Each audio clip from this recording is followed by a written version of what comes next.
It began before dawn, early Sunday morning. Yes? Get me Gulfport. The civil defense.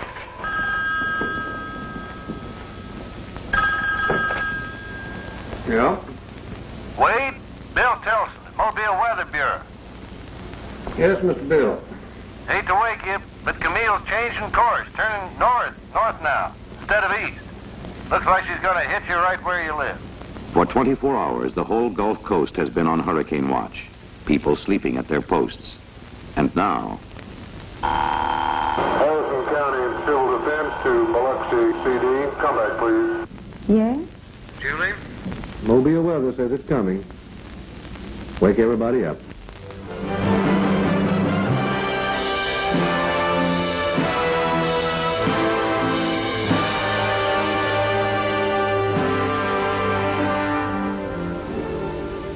For 3 days now, a new hurricane's been running loose along the southern coast. A lady called Camille, supposedly headed toward the Florida Panhandle, but, like any lady, perfectly capable of changing her mind. The 7 a.m. bulletin from the Weather Bureau. Camille, a small but extremely dangerous storm, is now shifting westward, moving toward the Mississippi coast. Small craft should seek safe harbor. In Gulfport and Biloxi, the emergency operating centers already have been put on full alert by Wade and Julia Geis, a husband and wife team, both local civil defense directors. Wade for Harrison County, which covers most of the Mississippi coastline, and Julie for Biloxi, its largest city. The hurricane flags go up, the warnings go out. The Red Cross shelters are now being opened in Bay St. Louis, Pass Christian, Gulfport, Long Beach, and Biloxi. Bring your garbage cans inside. Secure everything that's movable. All windows should be nailed and boarded. Tides of 15 feet are expected. All residents of the low-lying areas are advised to evacuate by noon today to Hattiesburg or Jackson. Transportation will be provided and shelter. Please bring all the things you'll actually need in shelter. Most people take the advice to get out, and cars start streaming north.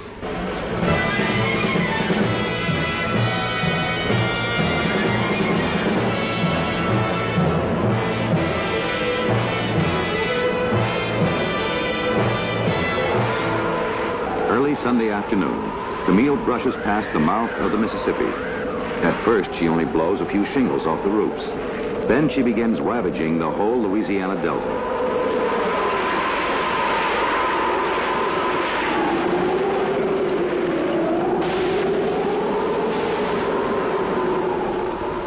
Upriver, the levees are beginning to crumble under pressure of wind and water. Finally, at Buras, the levee breaks.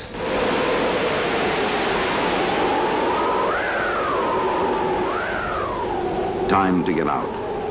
And now the few who lingered are running for their lives, north to New Orleans and safety. By late afternoon, advance winds are touching the Mississippi coast. The slowpokes are still gassing up. And civil defense workers and local police are going door to door, trying to rout the stragglers out. No, we're not getting out. Well then, would you give me the names of your next of kin? Say, you're serious about this, aren't you? Mister, I've never been more serious in my life. Martha, let's pack up. But we'll get up on the third floor. The water won't get that high. But if the first and second floor go, the third floor is coming down. Excuse me. Hiya, pal. Come in. Welcome to the hurricane party. 100,000 people have listened and left. Left behind, the young who think nothing can ever hurt them. The unbelievers who plan to ride it out. The sightseers. The thrill seekers. The stubborn. It's now 6:30 p.m. Sunday in Biloxi, Mississippi, and the hurricane is really beginning to be felt here. As you can see, the palm trees are blowing, the rain is beginning to increase, and the sea is beginning to churn in the Gulf. It promises to be a long, long night in Biloxi. CD office to Rescue White. We have a call on Sandy Hook Road at Henderson Point. 3 subjects trapped in automobile. In Gulfport and Biloxi, half a dozen trained volunteer rescue teams in heavy-duty trucks and ducks are answering the first calls for help. We need an ambulance at the Nichols School Shelter to pick up an expectant mother. Take her to the hospital. By 8 o'clock, power lines are falling, starting fires, and winds are whipping them out of control. Even in New Orleans, on the outer edge of the storm, Camille's beginning to cause problems. Along the Industrial Canal, another levee breaks, begins flooding part of the city.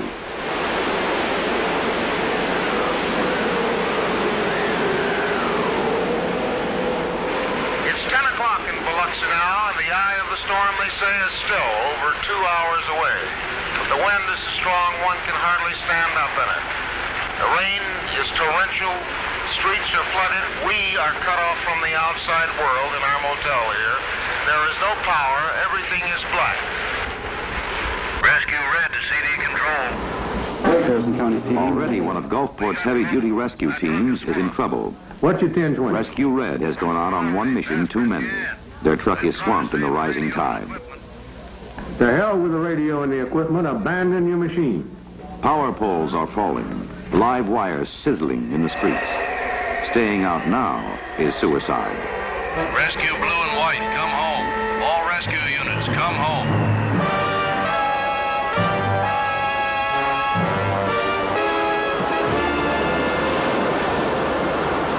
At 11 o'clock, a huge tidal surge rises in front of the storm, 20 to 30 feet high. It sweeps inland with irresistible force, smashing boats, collapsing buildings, wrecking everything in its path. At midnight, the eye of the hurricane crosses east of Bay St. Louis, and winds of 200 miles an hour complete the destruction. Outside, in the wind and water, people are dying. But now, there's nothing anyone can do.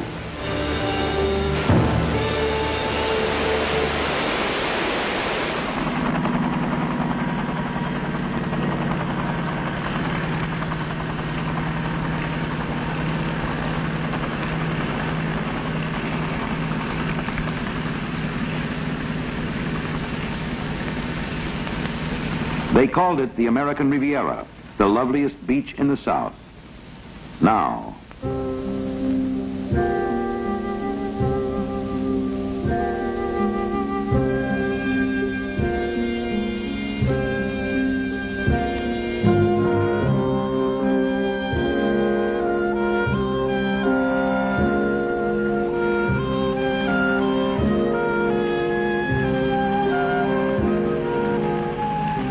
hurricane winds seldom top 120 miles an hour. Camille's have reached 200, tornado intensity. But cutting a wider swath than any tornado that ever lived. From Biloxi to Bay St. Louis, everything's in shambles.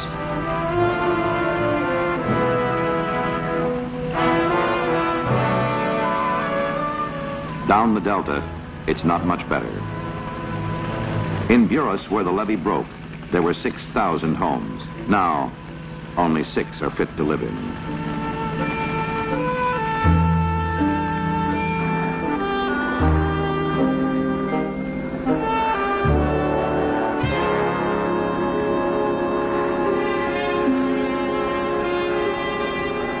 Everything's flooded out.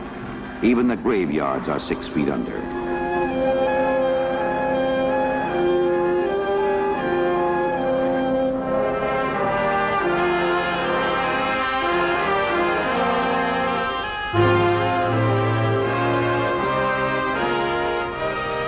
In Louisiana, the damage is enormous, but the casualty list is low. Mississippi's losing on every count.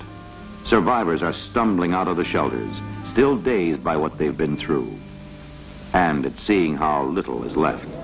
It's bound to be in here somewhere because all these are the houses that came from in this vicinity. They're all right in here, in this neighborhood. But mine was right on the corner, and I don't even see it. Yonder!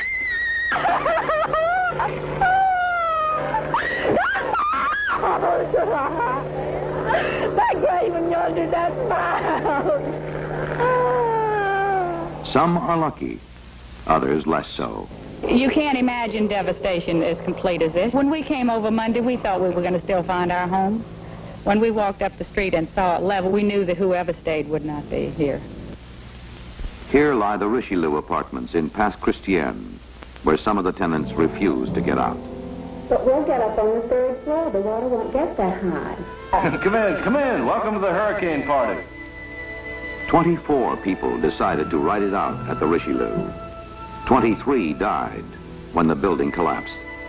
One youngster floated out a third-floor window on a mattress and lived.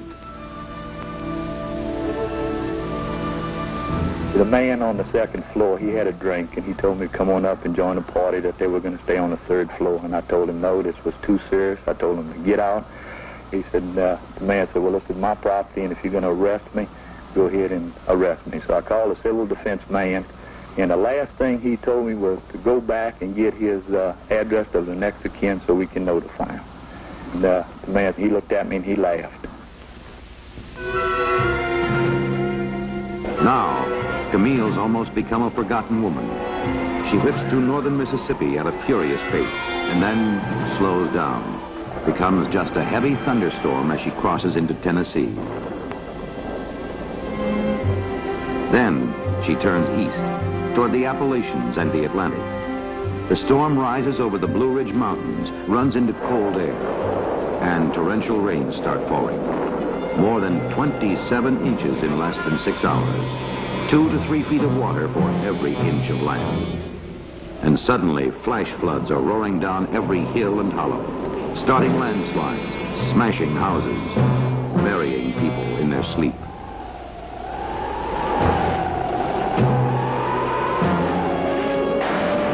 In the morning, every river in central and western Virginia is in full flood. The Ty, the Buffalo, Rockfish, Greenbrier, the Big and Little Kanawhas. Waynesboro is under 8 feet of water. Glasgow and Scottsville, 14. In Richmond, Governor Godwin puts state civil defense in charge of all rescue and relief operations, backs them up with all the state's resources, beginning with the National Guard.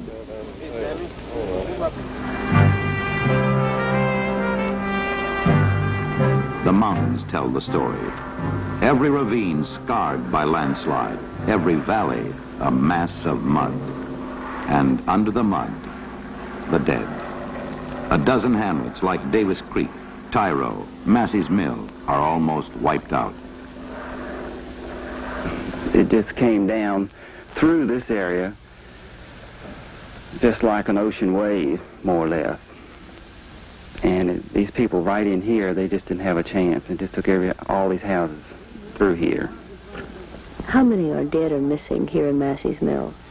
There are total count of 23 gone. She asked me, I reckon a dozen or 2 times, if a little house is gone, when did it go? I told her it's been gone a long time. And was anyone living in the house? Yes, and there was Oliver boy and his wife and 2 little children. The little children, they got drowned.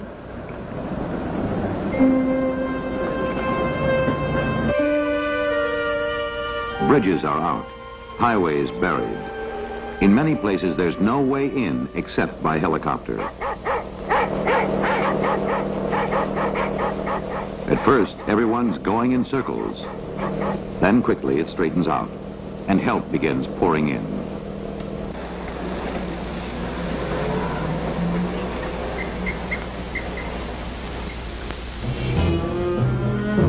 All the smaller streams keep pouring water into the great historic river of Virginia, the James.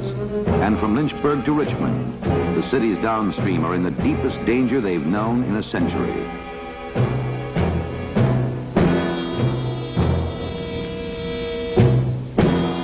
Sandbagging works. Some water backs up into Richmond through the sewer system, floods the low-lying areas. But the levees hold. One night of rain in the mountains has cost 106 lives. More than 75 are still missing. Almost as many lost as in Mississippi. But through quick work by disaster units, only 2 more people have died in the enormous floods that followed. In Mississippi, Gulfport clearly accepted the brunt of this storm. This downtown area, as you can well see, looks like a nuclear holocaust was here. There's nobody here yet because the National Guard and the state police are not yet letting anybody in. How many bodies have you found so far? This makes 19 for us. The coroner's report last night about 8 o'clock was 88 confirmed in Harrison County. Navy Seabees and civil defense rescue teams are combing the backwoods for more. Keesler Command Post, we've been getting rumors that there's bodies hanging in the trees at Cat Island. Could you send a chopper to check it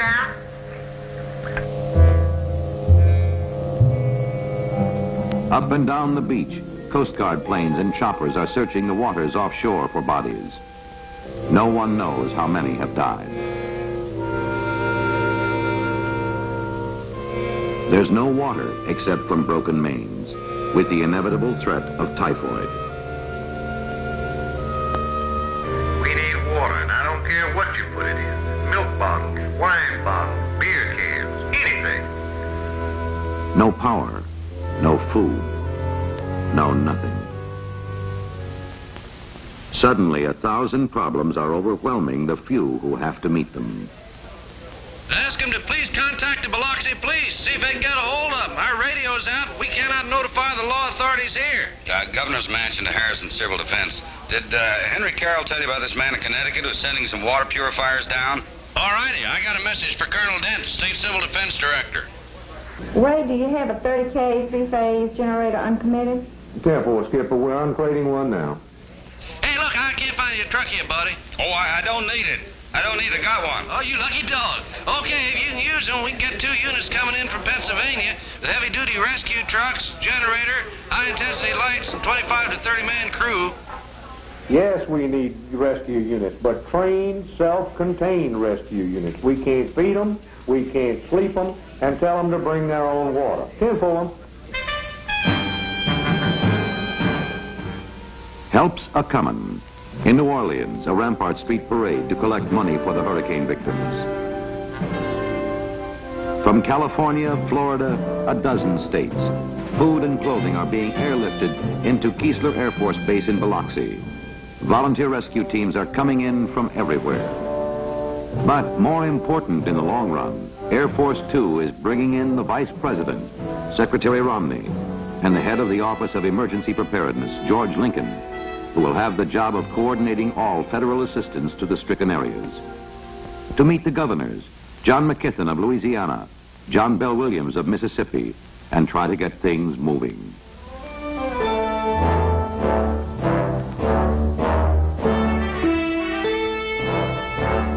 House trailers for the homeless, food for the hungry, medical supplies, emergency generators from civil defense, 1,000 other things. From Washington, John E. Davis, National Director of Civil Defense, comes in to confer with Governor Williams and local CD officials.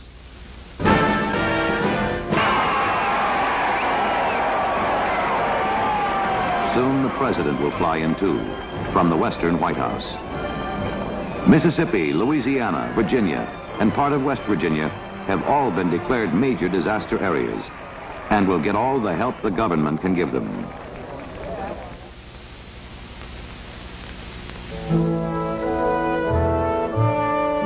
In the Delta country, they're still flooded out.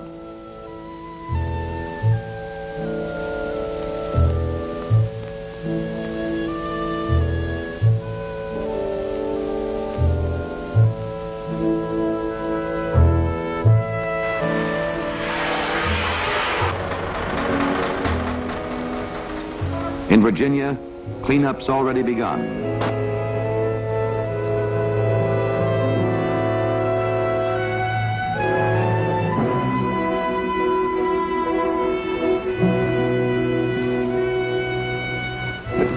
I'm not really down, I don't think. Just a little wet, covered with mud. But I hope everybody in town sort of takes it on the chin and starts all over again. It's going to be tough. I don't know whether everybody can afford it or not, but I'm going to give it a whirl. What are you going to do for money? Who needs money? Just a lot of hope, right? Yeah, well, yeah, and a lot of credit, I hope. Everyone seems to be in high spirits. Why is that? I don't know. Mississippi is still in the worst shape of all. But food and clothing are pouring in, being distributed by Red Cross and Salvation Army.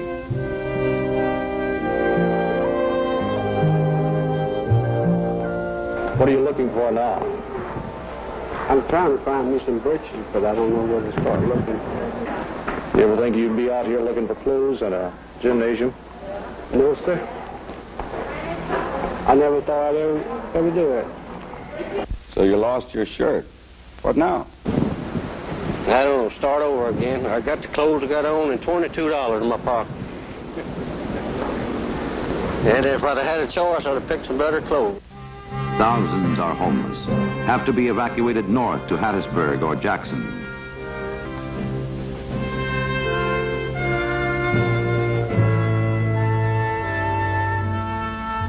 The sick and injured are being airlifted out.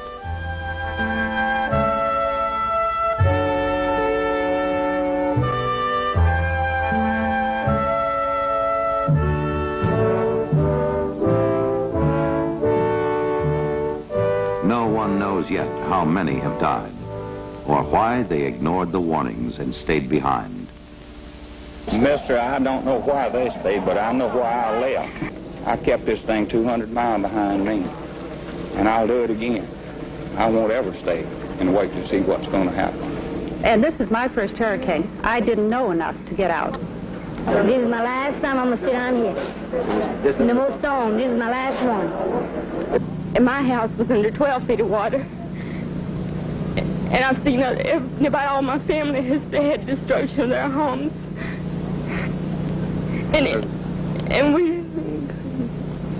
I hope I never see nothing like this again.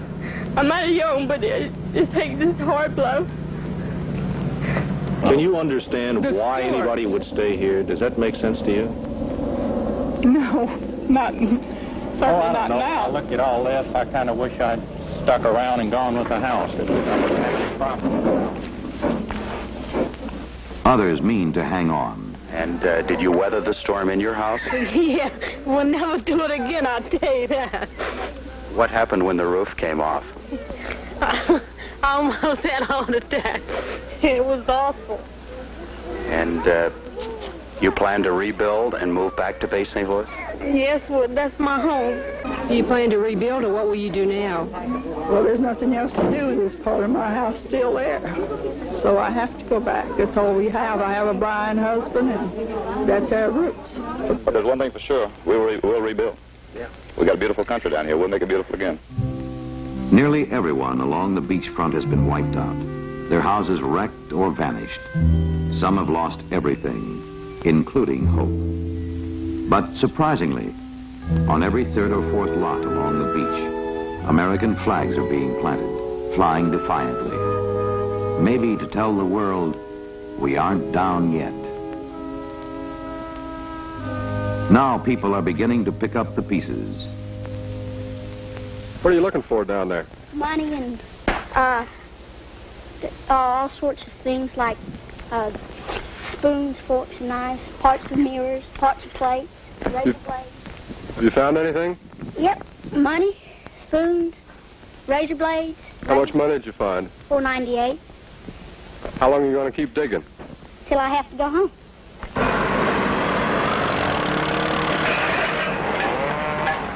The monstrous job of cleanup's begun, and more than 8,000 military men, Army, Seabees, National Guard, Corps of Engineers, airmen from Keesler Field are pitching in to help out.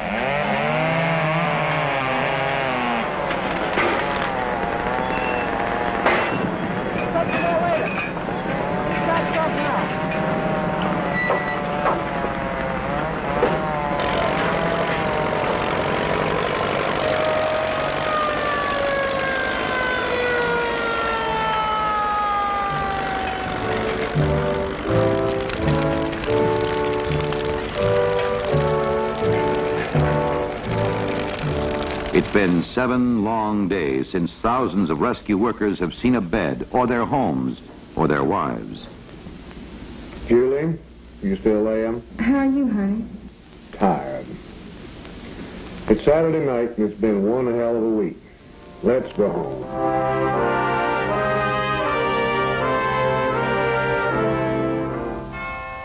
Sunday. 1 week since Camille swept over the Gulf Coast and then went on to die somewhere out in the Atlantic. And the survivors are gathering in the ruins of their churches. We come to mourn those we have lost and to give thanks, we who are left, for whatever we do have left. For many, what's left is little indeed. Rebuilding is bound to take years, and for some, it seems an almost impossible task. I don't know if it'd ever be built back. So I think it'll just be like a dream to us. It'll never be the same. But others know better. We'll rebuild. Just build a little stronger. We got a beautiful country down here. We'll make it beautiful again.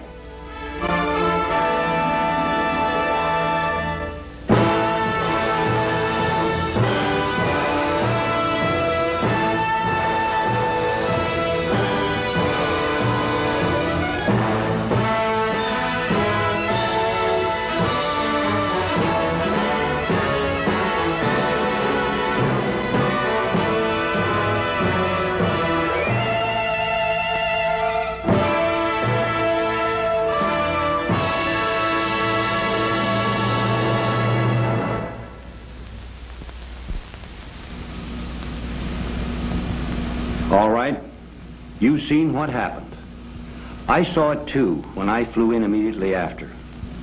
But the shock on the scene is 1,000 times greater than it seems on the screen. Suddenly it hits you, and it hurts. You realize the wreckage, the tragedies, and suffering are all real. Not just pictures in the evening newscast or headlines in the morning paper. And you also realize how much worse it would have been if a few dedicated people, like Weather Bureau, state and local officials, and these local civil defense directors, hadn't made thorough plans to meet this kind of disaster. Hundreds died because they refused to heed the warnings, but no one will ever know how many thousands were saved along the coast because there was adequate warning, because there were detailed evacuation plans, heavy-duty rescue teams trained by civil defense, ready to risk their lives in the storm, and enormous help after from scores of volunteer groups, thousands of military men, and coordinated government assistance. Hurricanes like Camille don't happen every day, but other disasters do. Fires, floods, tornadoes, several hundreds of them a year. I'm John Davis, National Director of Civil Defense, and that, of course, makes disaster my business. But it's your business, too, because someday it could happen to you. Remember, preparedness can save lives, and so can you, perhaps your own, by simply heeding the warning.